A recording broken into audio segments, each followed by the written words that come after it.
When I was in school, the head of the department, Bob Wample, always said, just keep putting tools in the toolbox. You never know what you're going to need to jump in and Band-Aid together one day. So.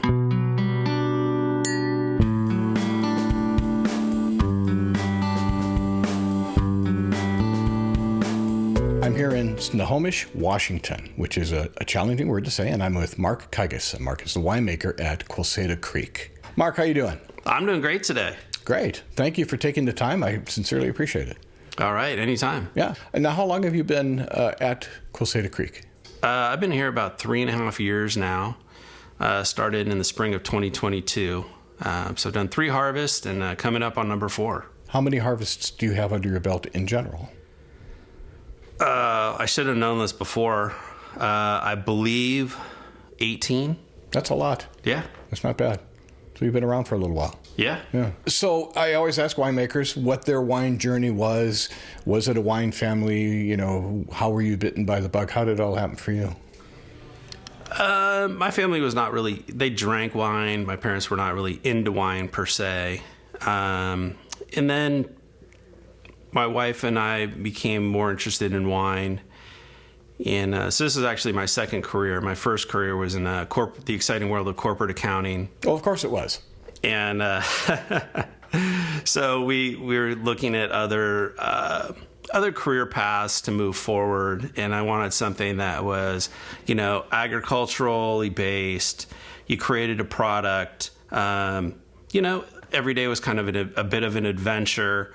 So we looked at a few agricultural opportunities, and we'd been going to wine, but we'd also been going to, winemaker dinners and such. And then there was one night in Southern Oregon, we met some people that owned a winery. I think after trying every barrel in the winery, they convinced us to quit our jobs and go to school at Fresno State, which we did about 6 months later. So why agriculture, though? Was that, do you have a green thumb? Do you like just being outdoors? I like being outdoors, and I do enjoy gardening. I do enjoy being outside in Mother Nature. And I think it's an opportunity to really help and grow something that's, organically from the ground up. There's something in there that's really fulfilling about that for me. So just kind of a little bit of housekeeping. How many cases do you make here at Quilceda Creek? We're about 13,000 cases a year here annually. So it's a nice size, still small, but pleasant kind of thing. Nice size, pleasant size to work at. And, it's manageable with a pretty small team of great people. So that's good. And we had talked before, and I should just point out, Scott Lloyd works here. And for our listeners who know Scott, we interviewed him about 600 years ago. And great guy, real nice guy. And actually a couple of times over the years we've talked to him. So you are a Cabernet Sauvignon-based house, correct? Yes, we are. And you make nothing else beyond Cabernet? We dabble in a few other things occasionally. Are you doing any of the grapes for a blend, or are they always 100% Cab? We have, in the Shampoo Vineyard, we have a few blocks of Cabernet Franc. We have had some Petit Verdot. We have had some Malbec, and now we're kind of getting back into Merlot a little bit more seriously, and we've replanted an old block into Merlot. And so we're looking to renew the Merlot label on a consistent basis. So it'll be a single varietal then? Yeah, that'll be single varietal Merlot. Otherwise, we're pretty much a cab specialist. How many acres are you farming? And are they estate acres? Yeah, we're farming all in, I believe, close to 200 acres, all estate. And we're in the midst of a few replants and a few other activities going out there. So that number's a little fluid on how much we farm every year. Sure. Is that all primarily Columbia Valley, or is it different AVAs? It's all Columbia Valley, where we have the Gallitzin Vineyard at Red Mountain. And then we have the Shampoo Vineyard in the middle of Horseheaven Hills. And then we have the picturesque Mach 1 Vineyard, also in Horseheaven Hills, right on the shores of the Columbia River. Nice. That's really breathtaking. So one of the questions I really enjoy asking winemakers, and this can go positive or negative, what is it that makes you crazy about the wine business? Makes me crazy about it? It's crazy good. Man, it's incredible to create something that people enjoy and, share it with them, break bread with people. Wine is a cultural institution, a special moment, special time with friends and family. And, man, that's really incredible. Crazy, something always breaks, something always goes wrong. But, you learn to deal with it and overcome it. But, you never know what any day is going to bring for you. You almost become an auto mechanic somewhere along the line, don't you? Or really good with duct tape. Yeah, I had, when I was in school, the head of the department, Bob Wampel, always said, just keep putting tools in the toolbox. And I kind of taken that mantra to heart. That's a great, you never know what you're going to have to do from, water pumps all the way through to septic systems. You never know what you're going to need to jump in and Band-Aid together one day.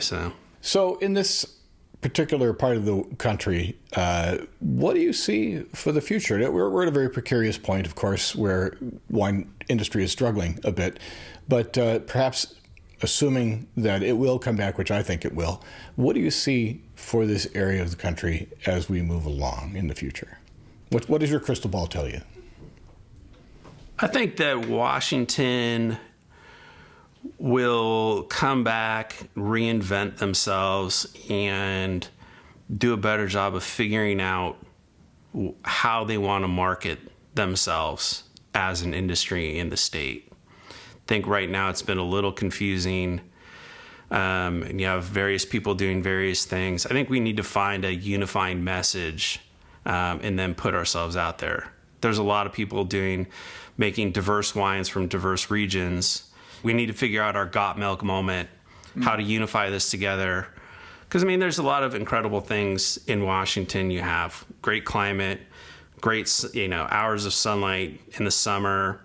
And then one of the other things that I think is really incredible is most of the wine grapes here are planted on their own roots versus grafted rootstocks. That's nice. It's one of the few regions in the world where that still exists. And I think we should figure out a clever way to kind of market and package that and express to people, the difference that makes in the wine. Phylloxera isn't in the vineyards yet. You can't ever truly get rid of it. You can decrease the population periodically, but once it's there, it's there.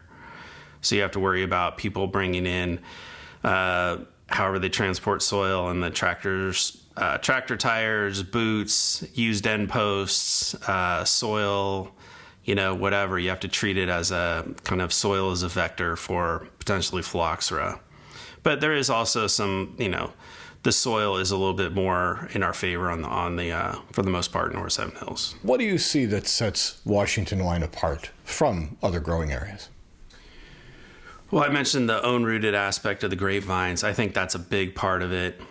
The hours of sunlight are incredible. The heat, we get good heat out there. This year, knock on wood's been a delightful year out there. No big heat waves, kind of staying in the 90s. Access to good clean water. We irrigate 2 of our vineyards out of the Columbia River, which is about the best you can do for a water source.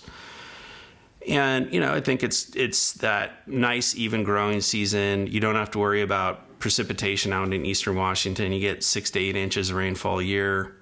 So that alleviates a lot of the other difficulties you have with growing grapevines.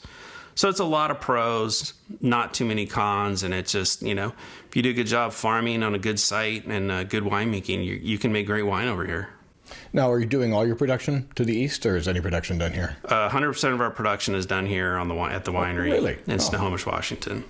So basically you have to transport. Is that a major problem for you? Because that's a pretty fair, was it about 4 hours plus? Yeah, we're over 4 hours from the vineyards, but we got a pretty good logistics system figured out and work with good logistic partners.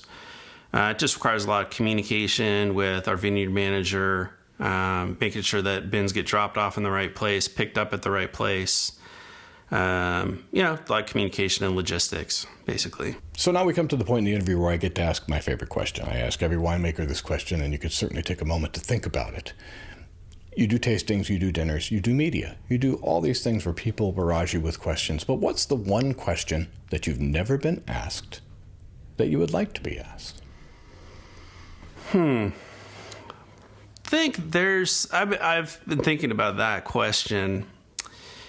I try to be pretty open with people on tours, but I think that the interesting question would be kind of what's your favorite part about this industry? And because I think that's one of those questions that people come in and they want to know minute details, and sometimes it's just to jump back to 25,000 square feet and say something along those lines. Now, for tastings, are you by appointment here, or can people just come up here? How does it work? We're very limited and by appointment only. But you can contact us through our webpage, put in a request, primarily for customers that are on our mailing list. And most importantly, for our listeners who'd like to learn about you online, what is your website? Our webpage is quilcedacreek.com. Very good.